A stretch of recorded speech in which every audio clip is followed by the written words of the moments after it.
Well, as you can see, it's been a great start here at Clattercote Reservoir. We're here with good friends of ours. We're all part of the Capturing the Cotswolds team, so hopefully we're going to show you a few tactics to catch some zig rig fish. We're coming in towards, I don't know, it doesn't look like it, but we're coming towards the end of October, start November now.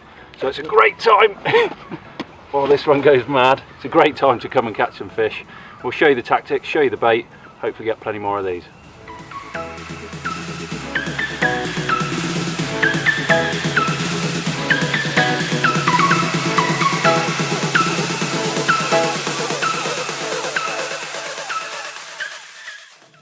Perfect little example of a Clattercote mirror, probably just on doubles. There's some lovely commons in here as well. They're not huge fish, but they're great fun. I think this one's number 7 so far. I've probably been fishing about an hour and a half maybe, if that.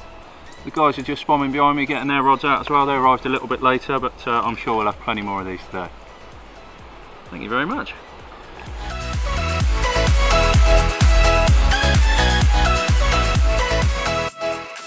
Here we have two more commons, number 15 and 16. Still coming to the 6-foot zigs with spot over the top. So now we're going to go through the baiting approach, the different situations we'd use zigs, and how we're catching these lovely fish. So as we say, you join us here on Clattercote Reservoir. It's mainly zigging and souping over the top of those zigs. I'm joined by good friends James and Chris, also part of the capturing team. Chris, we'll come to you first, because I know you do this type of fishing quite a lot down where you are, near Shearwater, is that correct? Yeah, over Shearwater. So what do you put as the base of the mix? Well, most of the time I use the Hinder's nut sludge, mixed in with some porridge oats and the Tails Up OCM soup mix. Quite often I liquidise some corn as well. It really clouds the water up, and also sometimes some milk, and topped off by the Hinder Supreme Cream, and that makes it really goes cloudy in the water, and it stays in the upper layers for quite a long time as well. Yeah, is it so? You basically, this is a mix for the upper layers. Mainly, I mean, yeah. You've created that that's quite liquidy, isn't it? So there's a lot of water gone in there as well. Lake water, lake water, yeah.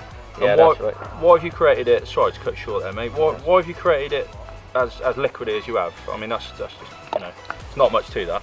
No, when you're fishing higher up in the water, you want it, you know, the consistency be a bit more runny. Right. Okay. It'll stay in the upper layers a lot longer. Yeah. And if you're fishing lower in the water, you want it to be a lot more consistent, and that means it'll fall through the water quicker.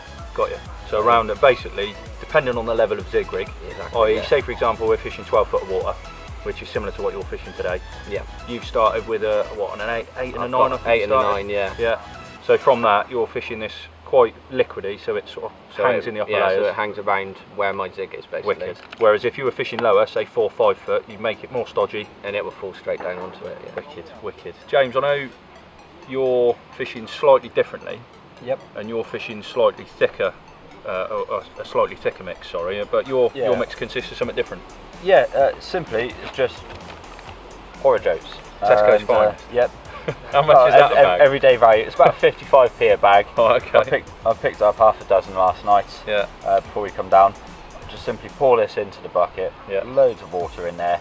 Got to let it soak in for a little while before you can spot it out. Could you boil the water, sort of quicken the process up? Yeah, a lot of people do boil it, or at least add some boiling water onto there. Right. And it just absorbs the water a bit quicker, creates a bit more of a cloud in there.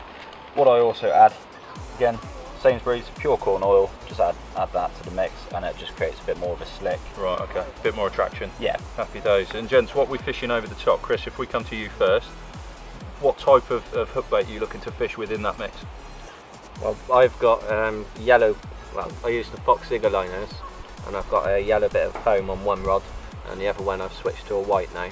Right, okay. And, so you're chopping and changing colours? Yeah, I'm changing colours until I start catching consistently, then I'll stick with whatever I'm catching on. Yeah. It's the same with the depths, I'll play with the depths as well. Until you start getting consistent takes. And then you'll change both to the same? Everything the same. Wicked. And then if it slows off, then I'll have to try and... Yeah. Try and work something else out. Yeah, try and work something else out, yeah. Is that the same for you? Yeah, very similar. I generally use the Fox Zigger liners a lot. I've actually using a pop-up boilie just trimmed down in a barrel shape. I caught off with both today. Right, okay. But yeah, I've been just changing the colours. What I tend to use a lot of Shearwater, I know it works there, is just black. Right, okay. Just pure black foam. Yeah, and it stands out a lot more than a bright colour. Right, really okay. enough.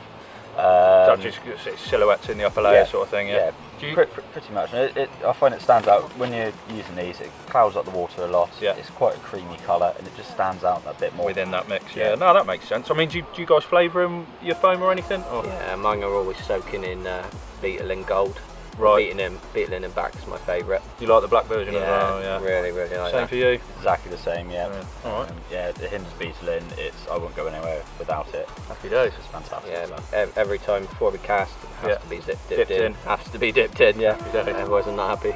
Well, I mean, these boys are smashing it so far today, so I mean, I'm going to take heed of what they say. The difference in consistency is certainly something that I'm taking away from this. So James, with his nice thick porridge oats, seems to be fishing lower in the water, catching just as many as Chris is, with a watered down version up in the layers. But the only key consistency to their entire approach is nice buoyant bits of foam dipped in the beetle in, so a nice sort of highly attractive liquid, shall we say, around that. James is going dark, which silhouettes within a nice cloudy mix. Chris is chopping and changing until he gets takes, and then changing everything to that depth and that colour. So yeah, hopefully you've managed to take something away from that. We're going to get back, start spawning again, I think, and hopefully catch some more fish. Get some more bait. Yeah, more bait, more bait fish. next up. Yeah, happy days.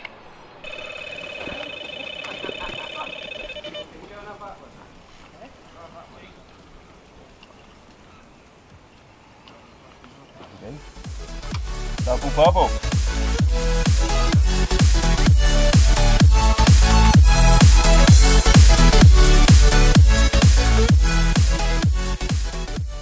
Well, as you can see, it's kicked off again. We had a slightly slower period over lunchtime, but after casting around and finding where the fish were and what level they were at, we can't seem to keep the rods in the water at the moment. So we'll slip these back and hopefully we'll catch a few more before we head home.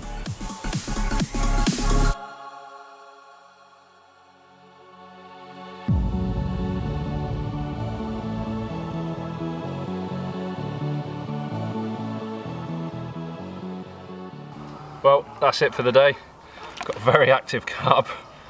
Mind you saying that, yours is bigger than mine, but we won't go into that. Yeah, well. We've had a great day. We've all had a great laugh. We've all caught fish. I don't know how many we've had now. Well over 50, isn't it?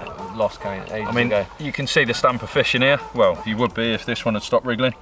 This is probably one of the sort of usual stock, I don't know, £8 maybe, little mirror. There's some lovely commons in here, but I mean that's belting, that common, isn't it?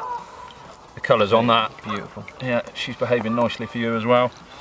Just shows the effectiveness of the zigs. Like I said, we've all had them spodding slop over the top. Chris and a number of other people have gone through the bait and tactics that they use. So yeah, it's certainly something that pays dividends on these commercial fisheries. You can hear the geese just about going off to roost in the background. We're going to pop these back, get on our toes and head for home.